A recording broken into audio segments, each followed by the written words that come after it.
About 3 years ago, on a forum that I was reading, David suddenly came onto the forum, and I was like, wow, thank you, thank you, thank you. Here is a clarity of understanding that is just so refreshing. And then I began tuning in on who is this David Reigle. As you do, you Google and you find out, what's he been into, where has he been, and discovered, he's one of those pioneers in the field of the new schools that the Tibetan talks about. Oh, gee, that's what I'm doing too with a group of people. Ooh, that's interesting. And he's already had all of these gruesome experiences that you have when you're a pioneer in something. Furthermore, he pioneered this new school with Sanskrit. Oh, wow, that's daring. Then I went, the Kalachakra.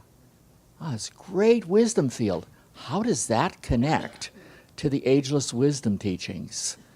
But of course, it eventually, in a thread of time, took me to the Patala Palace in Tibet, where I got to actually go into the room where the Kalachakra as a physical object is located.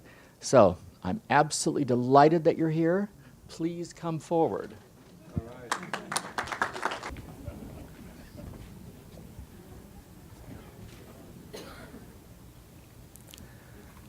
Of all the teachings given by the Tibetan master D.K. to the world through his amanuensis Alice Bailey, he regarded the teaching on Shambhala to be the most important. Yet this teaching forms only a small part of what he gave us. Why did he put this ahead of his much more extensive teachings, including the teachings on the 7 rays given in 5 large volumes? Shambhala, we know, is a very sacred place. But why would D.K. regard the teaching on Shambhala to be so important? Shambhala is not on the map. It is not described in our geography books.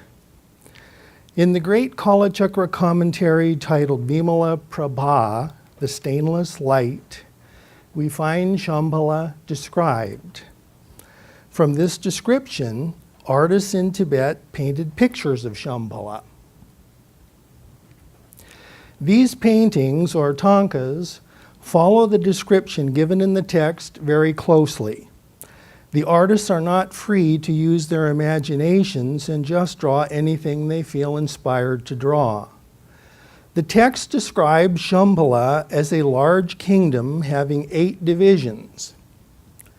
All the tanka paintings of Shambhala show these 8 sections. Since we cannot see the kingdom of Shambhala, we do not know if its 8 divisions are to be taken literally as geography or symbolically. We cannot see Shambhala with our physical eyes any more than we can see the chakras or energy centers that are described in Sanskrit books as being located in our subtle bodies. These too, like Shambhala, have been depicted by artists in paintings based on descriptions of them. Paintings of the chakras were published in Arthur Avalon's 1918 book, The Serpent Power, made from the descriptions given in the Chakra Nirupana. The chakras are depicted as lotus flowers with varying numbers of petals. These chakras have become quite familiar to students of the esoteric teachings. If we look at the painting showing a lotus having 12 petals, students will immediately recognize this as a depiction of the heart chakra. It is well known that the heart chakra has 12 petals. The heart chakra is described not only in such Hindu tantric texts as the Chakra Nirupana, but also in C.W. Leadbeater's widely read book, The Chakras, and again in the Alice Bailey writings as having 12 petals. If we look carefully at the picture of the heart chakra from the Serpent Power, we notice a small chakra at the bottom of the painting. According to the Sanskrit commentary, it is located below the central hub of the heart lotus, and it is necessarily painted there. But two verses quoted in the commentary place it inside the heart lotus. As we see, it has 8 petals. 2, 3, 4. 2, 3, 4. Yes, 8, just like the 8 divisions of Shambhala we saw. The paintings accurately follow the texts, and the connection they allow us to make is clear. The connection between Shambhala and the 8-petaled lotus within the heart chakra. In fact, the heart chakra is described in the Buddhist tantric texts as having 8 petals, not 12 petals. Not only Buddhist tantric texts, but also Jaina texts and some other Hindu texts describe the heart chakra as having 8 petals. So the implication is also clear. Shambhala, with its 8 divisions, is intended to represent the heart chakra. Shambhala is a sacred place because, in some sense, it represents the heart of our planet. In an ancient commentary on the Secret Book of Dhyan, quoted by H.P. Blavatsky in The Secret Doctrine, planet Earth is likened to a living body. The commentary speaks of the water of life that flows around and animates Mother Earth's body, saying, quote, "It gets purified on its return to her heart, which beats under the foot of the sacred Shambhala." This beautiful quotation, with its metaphoric language, is worth quoting more fully. In the first beginnings of human life, the only dry land was on the right end, the North Pole, of the sphere, where it, the globe, is motionless. The whole earth was one vast watery desert, and the waters were tepid. There, man was born on the 7 zones of the immortal, the indestructible of the Manvantara. There was eternal spring in darkness. But that which is darkness for the man of today was light to the man of his dawn. There, the gods rested, and Fohat reigns ever since. Thus, the wise fathers say that man is born in the head of his mother, Earth, and that her feet, at the left end, generated or begot the evil winds that blow from the mouth of the lower dragon. Between the first and second races, the eternal central land was divided by the waters of life. HPB adds a note here. This water is the blood or fluid of life which animates the earth, compared here to a living body. The quote continues. It flows around and animates her, Mother Earth's body. Its one end issues from her head. It becomes foul at her feet, the southern pole. It gets purified on its return to her heart, which beats under the foot of the sacred Shambhala, which then, in the beginnings, was not yet born. The Tibetan master D.K., in some of the new information on Shambhala that he gave out, tells us of the coming of the hierarchy and the founding of Shambhala about 18.5 million years ago. The movement for the spreading of the secret doctrine, he says, is that old. He speaks briefly of the hierarchy's first organization of the teachings of the mysteries on the physical plane, and, quote, the first outpost of the Shambhala fraternity. He goes on to point out some of the changes that these teachings have gone through over the ages in response to the changing needs of developing humanity. He describes the gradual development of the teachings and their culmination in the mystery schools of antiquity. Quote, Gradually, the teaching was reorganized and the curriculum increased. Little by little, the mysteries were developed as the people became ready for them, until we have the marvelous schools of the mysteries of Chaldea, Egypt, Greece, and many others. All these teachings and all these mystery schools, DK tells us, were inspired by and originated from Shambhala. But what is the teaching of Shambhala itself? How is the teaching that would lie behind the teachings of all these mystery schools formulated there? The teaching of Shambhala is known as Kalachakra. It was brought out by an Indian yogi who undertook a journey there more than 1,000 years ago. Without ever reaching there, he was met part way by a teacher who gave him the texts. He was able to bring back the Kalachakra Tantra, abridged by King Manju Sri Yashas of Shambhala, from the full Kalachakra Tantra written down by King Suchandra. He also brought back the Vimala Prabha, or stainless light commentary, thereon, abridged by King Pundarika of Shambhala.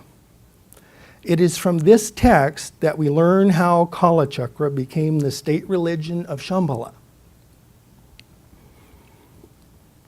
The stainless light commentary on the Kalachakra Tantra describes, in an entertaining story, how the 35 million Vedic sages of Shambhala took up the practice of Kalachakra. Suffice it to say that they did so, and Kalachakra then became the state religion of Shambhala.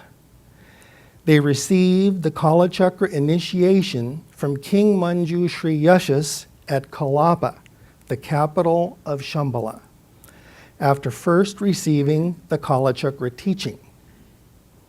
What is the Kalachakra teaching? Most central to it is the correspondence between the macrocosm and the microcosm, and the correspondence between these and an ideal archetype. This ideal archetype is the Kalachakra Mandala. A cosmogram or cosmic blueprint. In the West, the correspondence between the macrocosm and the microcosm has been recognized and expressed in the often quoted axiom from the emerald tablet attributed to Hermes, as above, so below. In Kalachakra, we have what lies behind this observed correspondence, showing the reason for it. There is an archetypal pattern behind both the macrocosm and the microcosm. These three are expressed in Kalachakra as outer, inner, and other, where other refers to the Kalachakra Mandala as embodying this archetypal pattern. Like the emerald tablets axiom, Kalachakra too has a famous axiom teaching this. As in the outer, so in the body. As in the body, so in the other. The word body is used here for the inner, because it is the inner or subtle body that forms the correspondences in the Kalachakra system. The inner or subtle body consists of chakras, or energy centers, nadis, or energy channels, prana, or vital airs, which are the energy winds that flow through the channels, and bindus, or drops, which are also found in the channels. As this might indicate, the Kalachakra teaching is a very detailed and complex system. The intricate correspondences between the outer, the inner, and the other are represented in symbolic form in the archetypal pattern of the Kalachakra Mandala. The Kalachakra meditation practice, or sadhana, consists of visualization of the Kalachakra Mandala in all its detail. When the correspondences are correctly known and the visualization is correctly done, the result is the purification of the outer and inner worlds. This is made possible through alignment with the archetypal pattern of the Kalachakra Mandala. The outer, the cosmos, and the inner, the subtle bodies of human beings, together form what is called the basis to be purified. The Kalachakra meditation practice or visualization of the other, the Kalachakra Mandala, is called that which purifies. It is the visualization of the Kalachakra Mandala in meditation, thereby causing alignment with the ideal pattern that brings about the purification of the outer and inner worlds. The Kalachakra Mandala consists of 3 parts, known as the body mandala, the speech mandala, and the mind mandala. These are pictorially represented from outermost to innermost. It is through full knowledge of this threefold mandala and its correspondences that a person can bring about an alignment between the ideal archetype and the outer and inner worlds. So the Kalachakra axiom cited above concludes with a second line. As in the outer, so in the body. As in the body, so in the other. Having understood the threefold mandala, let the teacher draw the mandala. King Suchandra of Shambhala did just that, as we learn from the stainless light Kalachakra commentary. We read that to the south of Kalapa, the capital of Shambhala, is Malaya Park. It is between 2 lakes. In the middle of this park, King Suchandra constructed an extensive Kalachakra Mandala. He made it out of jewels. It will last a long time. There it remains in the center of Shambhala, at the heart of our planet. It is there that, 7 generations later, King Manju Sri Yashas gave the Kalachakra initiation to the Vedic sages of Shambhala. This allowed them to undertake the Kalachakra meditation practice, or sadhana, and they did so. At the time the Tibetan master D.K. wrote his books with Alice Bailey, it was entirely impossible to give out the specific Kalachakra meditation practice. This practice is full of mantras and elaborate visualizations. D.K. told us that mantras, quote, will someday be in common use among the students of occult meditation, and that, quote, all the new processes in meditation techniques must and will embody visualization as a primary step. But he could not give us the mantras and visualizations of the Kalachakra meditation practice. This is because initiation is required in order to undertake the practice. The publicly given Kalachakra initiation provides permission to study this system and do its meditation practice, and also protection when engaging in this study and practice. It is a powerful practice, and it has therefore long been a secret and protected practice.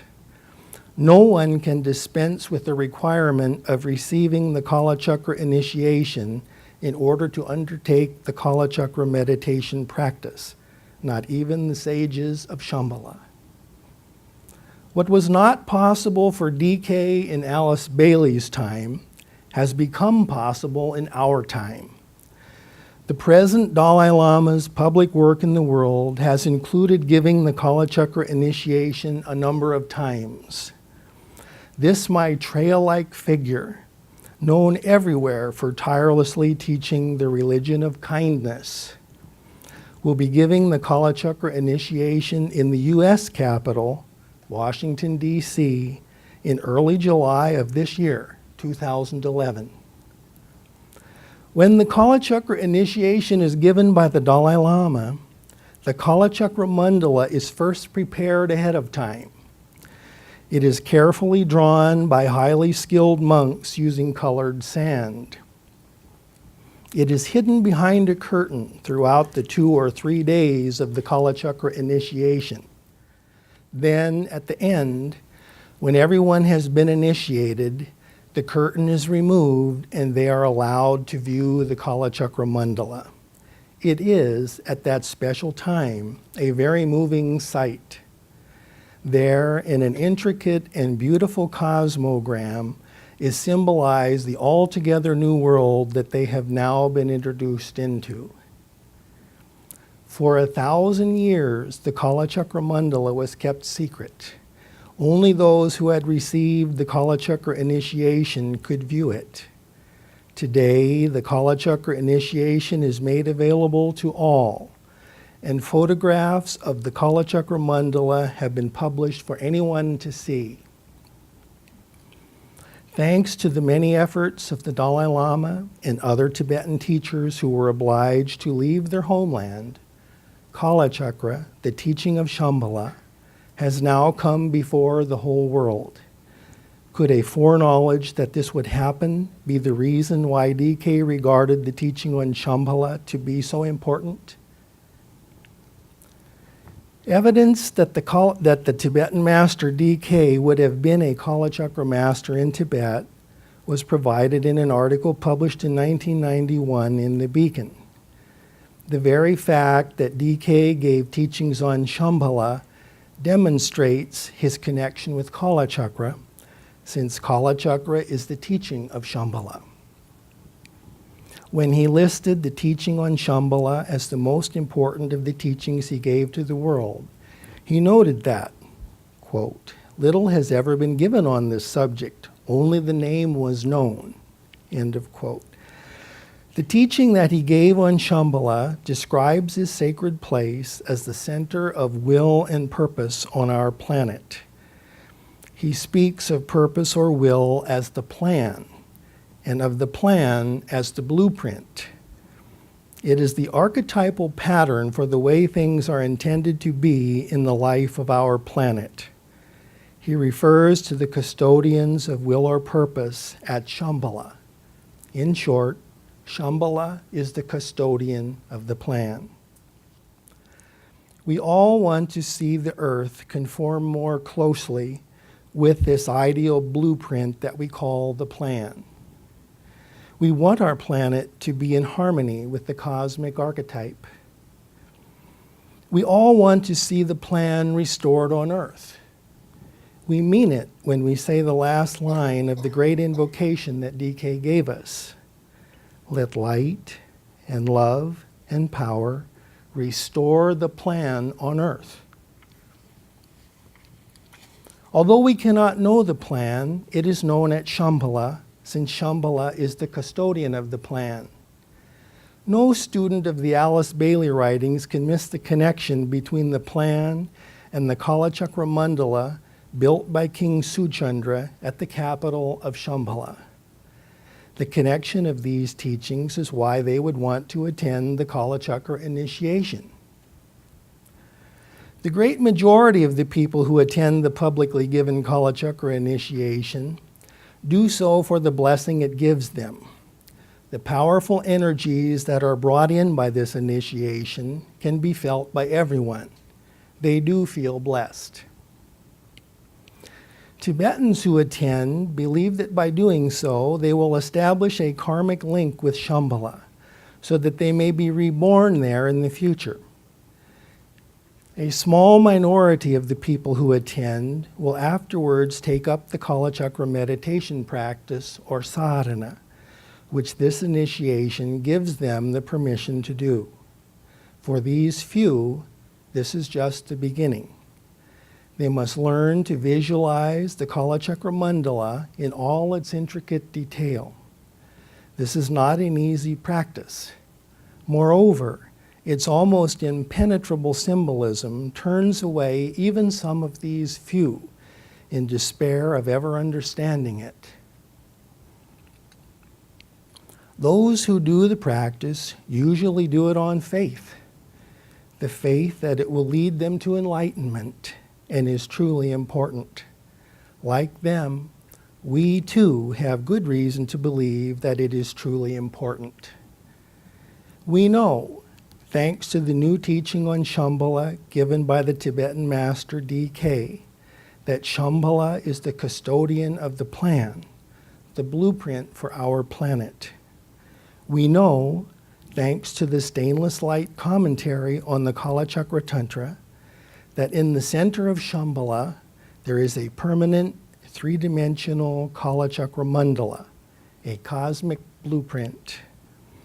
We are able, thanks to the Kalachakra initiation given by the present Dalai Lama and others, to undertake the Kalachakra meditation practice or sadhana in which the Kalachakra Mandala is utilized. Through this meditation practice, the outer and inner worlds are aligned with the ideal pattern represented in the Kalachakra Mandala.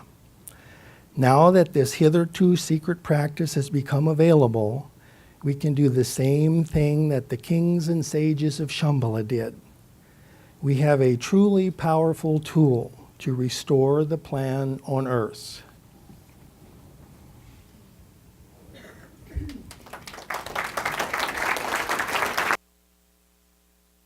David, you've broken our record for swiftness in presentation. Would you be open to taking a few questions, or? Yes, you in an article drew a connection between DK and his previous incarnation in which he was involved with Shambhala and the Kalachakra in what Lamic role he fulfilled. But then you also suggested that when he gave the teachings to us through his various books, when he gave the teachings on the Antakarana meditation, he was giving us a Western version of, at least that's what I remember, a Western version of the Kalachakra. So could you say a little bit about that? Yes, that's true. The Kalachakra sadhana, or meditation that I've been speaking about, which is the visualization of the Kalachakra Mandala, which is the lengthy part of the practice, is what is called the generation stage. There is a second stage called the completion stage. It's much briefer, it comes later, and that is the six-limbed yoga. And I was making a comparison between that and the 6 stages of building the Antakarana that DK talks about in his last book. I had a question. The King Manjushri that you mentioned from Shambhala, any relationship to Manjushri, who was the Bodhisattva under Lord Buddha along with Maitreya? Yes, it's supposed to be all the same. These kings are named because they're supposed to be incarnations of these bodhisattvas. Like King Manjushri Yashas would be, in theory, an incarnation of Manjushri, the same Manjushri that you spoke of. Thank you. Sorry, Tom. In your visualization practice, when you visualize a Kalachakra Mandala, is it a seated visualization and construction, and therefore a concentration? Do you ever actually try to draw it? The teachers are supposed to be able to draw it. And the monks of the Namgyal monastery of the Dalai Lama come with him when he goes to give the initiation, they draw it. But yes, there's a whole science to drawing it. It's in the 3rd chapter of the Kalachakra Tantra. Every detail, you can't make any mistakes. And it's very, very precise. Yes, it's seated. And it's also seated in the meditation because you use seed syllables to generate everything in it. David, can you say anything about the connection of the Materia with Shambhala? I don't know of a direct connection, but I would make one. Because of the coming of the energies of Maitreya at the same time that the Kalachakra is coming out. That's enough for me. David, you finished? In your 1990 article in the Beacon, you were talking about Alice Bailey's teachings, the Tibetan teachings, and the secret doctrine, comprising 3/5 of the Kalachakra initiation teachings. Can you comment on that? And also, in the second part, the astrological aspect of the Kalachakra wheel. Yeah, the reason I said that is that the subject matter is between DK's treatise on the 7 rays in 5 volumes and the 5 chapters of the Kalachakra Tantra overlap by 3. Can't quite do that, but so that the first 2 volumes of a treatise on the 7 rays, which deal with esoteric psychology, would be giving the introduction to tantric theory in general, the rays, the Jnani Buddha families. Then the 3rd volume of a treatise on the 7 rays is esoteric astrology. And the first chapter of the Kalachakra Tantra is the Loka Dhatu Patala, the one on the world. And it includes an extensive astronomy section. I hate to call it astrology because most of it has to do with astronomical calculations. Nonetheless, it's not pure astronomy either, because it's describing an inner zodiac that happens inside your body too, not only the outer one. So there's that connection. Then the 4th volume of DK's treatise on the 7 rays, of course, is esoteric healing. The 2nd chapter of the Kalachakra Tantra is on the adhyatma, the inner, that deals with the subtle body that I mentioned. And from this information, a system of medicine has arisen in Tibet. Likewise, from the information in the astronomy portion of the 1st chapter, a system of astrology in Tibet has arisen. Then the 5th volume of DK's treatise on the 7 rays, the rays and the initiations, the 3rd chapter of the Kalachakra Tantra is actually titled Initiation. Now again, there's not any direct or clear overlap between the initiation spoken of there, which is the initiation that anybody who will attend in July will be receiving, and DK's initiations. They're not, you can make whatever correspondences you want, but it's not a clear one-on-one by any means.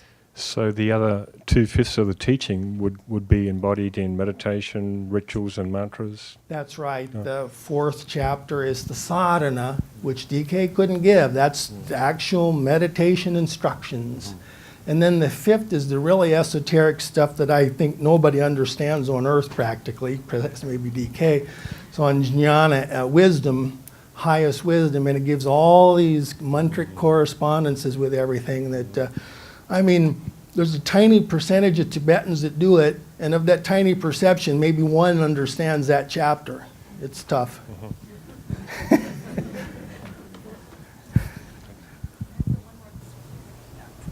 Have you noticed any correlation between Vasubandhu and the Tattva Tathagata Samgraha? Yes, I have. Vasubandhu is, of course, one of the 3 main Yogacara teachers of the Tibetan Buddhist, the Northern Mahayana Buddhist tradition, along with his older brother Asanga and their teacher Maitreya.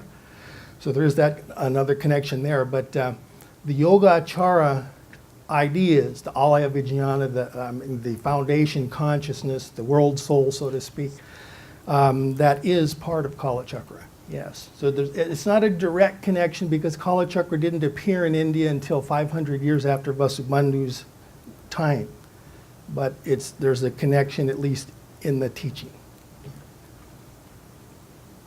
All right. Okay, I think that's it. Thank you, Dave. Thank you very much.